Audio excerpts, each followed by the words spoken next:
السلام علیکم ورحمۃ اللہ وبرکاتہ۔ وعلیکم السلام ورحمۃ اللہ وبرکاتہ۔ آج اللہ کے فضل سے ہم قرآن کریم کی دو بہت ہی آپ کہہ لیں کلیدی اور بابرکت صورتوں پر بات کرنے والے ہیں، سورۃ الاخلاص اور سورۃ الفلق۔ الحمدللہ۔ جی الحمدللہ، یہ وہ صورتیں ہیں جو اکثر ہماری زبان پر ہوتی ہیں، لیکن ان کے معنی میں جو گہرائی ہے وہ واقعی سبحان اللہ غور طلب ہے۔ بالکل، اور آج ہماری کوشش یہی ہوگی کہ انشاءاللہ تفسیر ابن کثیر کی روشنی میں ان کے پیغام کو تھوڑا سمجھنے کی کوشش کریں، ان کی اہمیت کو جانیں۔ ضرور ضرور، اللہ ہمیں صحیح سمجھنے اور بیان کرنے کی توفیق دے، آمین۔ زا تو سورۃ الاخلاص سے شروع کریں؟ جی بسم اللہ۔ سورۃ الاخلاص، جسے کہا گیا کہ وہ تہائی قرآن کے برابر ہے، سبحان اللہ، یہ خود ہی بہت بڑی بات ہے۔ اللہ اکبر۔ بسم اللہ الرحمن الرحیم۔ پہلی آیت ہے، قل هو اللہ احد، اے نبی کہہ دیجئے کہ وہ اللہ ایک ہے۔ احد، یہاں احد کہا گیا ہے، واحد نہیں۔ اس میں کیا فرق ہے؟ مطلب عام طور پر تو ہم ایک ہی سمجھتے ہیں دونوں کو۔ جی، یہ بہت اہم نقطہ ہے۔ تفسیر ابن کثیر میں اس پر بات کی گئی ہے۔ دیکھیں، واحد کا لفظ ایسی چیز کے لیے بھی آ سکتا ہے جس کے حصے ہوں یا جس کی گنتی ممکن ہو، جیسے ہم کہتے ہیں ایک آدمی پھر دوسرا تیسرا۔ ہاں ٹھیک۔ لیکن احد اللہ تعالیٰ کی اس یکتائی، اس وحدانیت کو بیان کرتا ہے جس میں نہ کوئی حصہ ہے، نہ کوئی ترکیب، نہ کوئی تقسیم کا تصور۔ وہ اپنی ذات میں، اپنی صفات میں، اپنے کاموں میں ہر لحاظ سے اکیلا ہے، لا شریک۔ تو یہ آیت ہر قسم کے شرک کی جڑ کاٹ دیتی ہے۔ اللہ اکبر، یعنی احد کہہ کر شرک کے ہر دروازے کو بند کر دیا گیا۔ کیا بات ہے، نہ اس جیسا کوئی، نہ اس کا کوئی حصے دار، خالص توحید۔ بالکل خالص توحید۔ پھر اگلی آیت آتی ہے، اللہ الصمد، اللہ بے نیاز ہے اور سب اس کے محتاج ہیں۔ الصمد، اس کا ترجمہ بے نیاز تو ہم پڑھتے ہیں، لیکن کیا یہ مکمل مفہوم ہے؟ اس میں اور کیا گہرائی ہے؟ جو مختلف اقوال نقل کیے ہیں ان کا خلاصہ یہ ہے کہ الصمد وہ ہستی ہے جس کی طرف ساری مخلوق اپنی ہر ضرورت، ہر حاجت میں رجوع کرے۔ اچھا۔ وہ سردار جس کی سرداری کامل ہو، جو سب کا سہارا ہو لیکن خود کسی کا محتاج نہ ہو، جو سب کو کھلاتا پلاتا ہے لیکن خود کھانے پینے سے پاک ہے، وہ جو اپنی ذات میں، صفات میں کامل، دائمی اور ہر نقص سے پاک ہے۔ یہ سب معنی الصمد میں شامل ہیں۔ ماشاءاللہ، یعنی وہ ذات جس پر سب کا دار و مدار ہے اور وہ خود کسی پر منحصر نہیں، سب کی پناہ گاہ، سب کی ضرورت پوری کرنے والا، لیکن خود ہر ضرورت سے بالا۔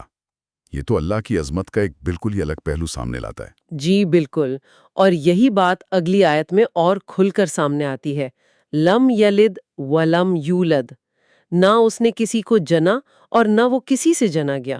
یہ تو بالکل واضح طور پر ان عقائد کو رد کرتی ہے جو اللہ کے لیے اولاد یا والدین مانتے ہیں۔ جی ہاں، تفسیر ابن کثیر میں اس کی وضاحت ہے کہ یہ خاص طور پر یہود، نصارہ اور مشرکین عرب جو اللہ کے لیے بیٹا یا بیٹیاں مانتے تھے، ان سب کا رد ہے۔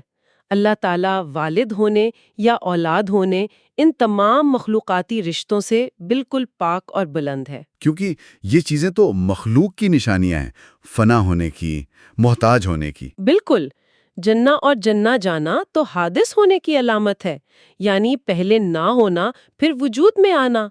اللہ تو ازلی ہے، ابدی ہے، ہمیشہ سے ہے، ہمیشہ رہے گا۔ وہ ان چیزوں سے بہت بلند ہے۔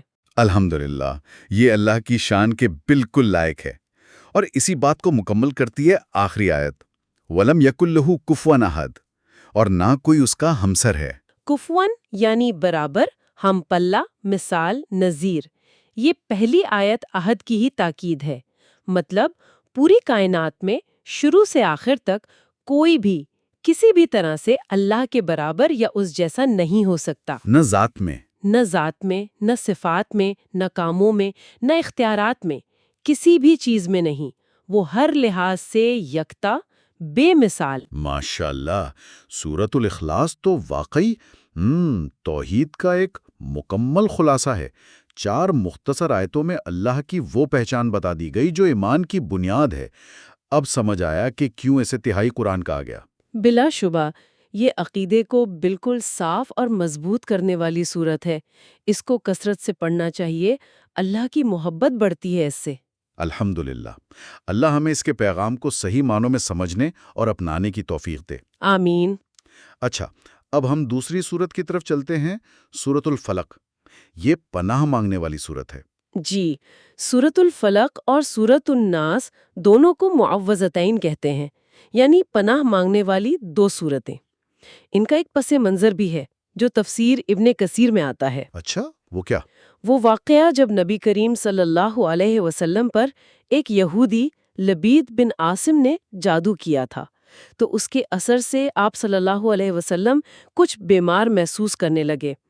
تب اللہ تعالیٰ نے جبرائیل علیہ السلام کے ذریعے یہ دونوں صورتیں نازل فرمائیں اور بتایا کہ وہ جادو کس چیز پر اور کہاں کیا گیا ہے۔ اوہ، اچھا۔ جی، پھر وہ چیز کنویں سے نکالی گئی اور ان صورتوں کو پڑھ کر گریں کھولی گئیں تو آپ صلی اللہ علیہ وآلہ وسلم بالکل ٹھیک ہو گئے، جیسے کسی بوجھ سے آزاد ہو گئے ہوں۔ سبحان اللہ، یہ تو ان صورتوں کی شان نزول بھی ہے اور ان کی تاثیر کا ثبوت بھی۔ اچھا، تو بسم اللہ الرحمن الرحیم، پہلی آیت، قل اعوذ برب الفلق۔ اے نبی، کہہ دیجئے کہ میں صبح کے رب کی پناہ میں آتا ہوں۔ فلق کا کیا مطلب ہے یہاں؟ صبح؟ فلق کا ایک معنی صبح بالکل مشہور ہے، کیونکہ اللہ رات کے اندھیرے کو پھاڑ کر صبح نکالتا ہے، لیکن تفسیر ابن کثیر میں اس کا مفہوم زیادہ وسیع بیان ہوا ہے۔ فلق کا مطلب ہے پھاڑنا، چیرنا، تو اللہ ہر چیز کو عدم کے اندھیرے سے چیر کر وجود میں لاتا ہے۔ اچھا، جیسے دانے کو چیر کر پودا نکالنا، گٹھلی سے درخت اگانا، ماں کے پیٹ سے بچہ پیدا کرنا، پہاڑ سے چشمہ جاری کرنا۔ تو رب الفلق کا مطلب ہوا ہر چیز کو پیدا کرنے والا رب، تمام مخلوقات کا رب۔ اللہ اکبر، کیا بات ہے! یعنی جو پیدا کرنے والا ہے وہی پناہ دینے پر قادر ہے، اس رب کی پناہ جس نے ہر شے کو وجود بخشا۔ بالکل، اور پناہ کس چیز سے مانگنی ہے؟ اگلی آیت، من شر ما خلق، ہر اس چیز کے شر سے جو اس نے پیدا کی۔ یہ تو بہت ہی جامع دعا ہو گئی، اس میں تو ہر چیز آ گئی پھر۔ جی ہاں، کمال کی جامعیت ہے۔ اللہ کی پیدا کی ہوئی ہر مخلوق جس سے شر پہنچ سکتا ہے، اس کے شر سے پناہ۔ انسان کا شر، جنات کا شر، جانوروں کا شر، آفات کا شر، بیماریوں کا شر، حتیٰ کہ اپنے نفس کے شر سے بھی پناہ اسی میں ہے۔ امام ابن کثیر فرماتی ہیں کہ یہ ہر قسم کے شر کو شامل ہے، چاہے ہم اسے جانتے ہوں یا نہ جانتے ہوں، وہ ظاہر ہو یا چھپا ہوا۔ یعنی ایک مکمل حفاظتی دعا۔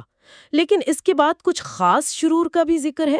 تیسری آیت، وَمِن شَرِّ غَاسِقٍ اِذَا وَقَبَ، اور اندھیری رات کے شر سے جب وہ چھا جائے۔ رات کی تخصیص کیوں؟ غاسق کا مطلب ہے اندھیرا، اور اذا وقب یعنی جب وہ گہرا ہو جائے، چھا جائے۔ تفسیر ابن کثیر میں اسے رات کی تاریکی ہی کہا گیا ہے، اور رات کے وقت آپ دیکھیں اکثر شر زیادہ پھیلتا ہے۔ ہاں، یہ تو ہے۔ چور، ڈاکو، موذی جانور، پھر شریر جنات، شیاطین، ان سب کی سرگرمیاں رات میں بڑھ جاتی ہیں۔ جرائم، حادثات کا خطرہ بھی زیادہ ہوتا ہے۔ اس لیے خاص طور پر رات کے اندھیرے سے جب وہ پوری طرح چھا جائے، اس کے شر سے پناہ مانگنا سکھایا گیا۔ صحیح، یہ بات تو محسوس بھی ہوتی ہے۔ رات میں ایک انجانا سا خوف اور خطرے کا احساس ہوتا ہے، دن کی روشنی میں وہ بات نہیں ہوتی۔ جی، پھر چوتھی آیت ایک اور خاص شر کی طرف اشارہ کرتی ہے، وَمِن شَرِّ النَّفَّاثَاتِ فِی الْعُقَدِ، اور گروہوں میں پھونک مارنے والیوں یا مارنے والوں کے شر سے۔ یہ تو لگتا ہے جادو ٹونے کی بات ہو رہی ہے۔ جی بالکل، النفاسات یعنی پھونک مارنے والیاں یا پھونک مارنے والے نفوس، العقد یعنی گراہیں۔ یہ جادوگروں کا طریقہ ہوتا تھا کہ وہ دھاگوں وغیرہ پر گرہیں لگاتے تھے اور ان پر کچھ منتر وغیرہ پڑھ کر پھونکتے تھے۔ اچھا، جی، تفسیر ابن کثیر میں اس کی وضاحت ہے۔ تو یہ آیت جادو کے شر سے پناہ مانگنا سکھا رہی ہے۔ اس سے یہ بھی پتہ چلتا ہے کہ جادو ایک حقیقت ہے اور اس کے شر سے اللہ کی پناہ مانگنی چاہیے۔ یعنی اللہ نے ہمیں اس پوشیدہ اور خطرناک شر سے بچنے کا طریقہ بھی بتا دیا۔ الحمدللہ، یہ جان کر بہت اطمینان ہوتا ہے۔ الحمدللہ۔ اور آخری آیت ایک اور بہت اہم مگر باطنی شر سے پناہ مانگنا سکھاتی ہے۔ وَمِن شَرِّ حَاسِدٍ اِذَا حَسَدَ، اور حسد کرنے والے کے شر سے جب وہ حسد کرے۔ حسد یہ تو دل کی بیماری ہے، اس کا کیا شر ہے جو ظاہر ہو؟ حسد یہ ہے کہ کوئی کسی دوسرے کے پاس اللہ کی نعمت دیکھے تو دل میں جلے اور چاہے کہ وہ نعمت اس سے چھن جائے۔ اذا حسد کی قید اہم ہے، یعنی جب وہ اپنے حسد پر عمل کرے۔ عمل کرے کیسے؟ اپنی زبان سے، مثلاً غیبت کر کے، تہمت لگا کر، یا اپنے عمل سے نقصان پہنچا کر، یا پھر اپنی بری نظر لگا کر۔ تفسیر ابن کثیر میں نظر بد کا ذکر بھی ہے۔ نظر لگنا حق ہے اور وہ اکثر حسد سے ہی لگتی ہے۔ تو یہ آیت حاسد کی زبان، اس کے عمل، اس کی نظر بد، ہر قسم کے شر سے پناہ مانگتی ہے۔ اللہ اکبر! حسد اتنی خطرناک چیز ہے کہ قرآن میں اس سے پناہ مانگنے کا حکم ہے۔ یہ تو انسان کو اندر ہی اندر کھا جاتی ہے اور دوسروں کو نقصان پہنچانے کا سبب بھی بنتی ہے۔ بالکل۔ تو آپ دیکھیں سورۃ الفلق میں کیسی جامعت ہے۔ پہلے رب الفلق کی پناہ، پھر تمام مخلوقات کے شر سے، پھر خاص طور پر رات کے اندھیرے کے شر سے، پھر جادو ٹونے کے شر سے، اور آخر میں حسد کرنے والے کے شر سے۔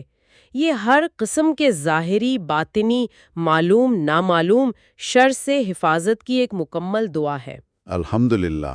آج کی گفتگو سے واقعی سورۃ الاخلاص کی عظمت، اللہ کی توحید کا خالص بیان اور سورۃ الفلق کے ذریعے ہر شر سے پناہ مانگنے کی اہمیت و طریقہ بہت اچھی طرح واضح ہوا۔ جی، اور یہ یاد رکھنا چاہیے کہ معوذتین یعنی سورۃ الفلق اور سورۃ الناس صبح و شام پڑھنا، سوتے وقت پڑھنا، یہ سنت سے ثابت ہے۔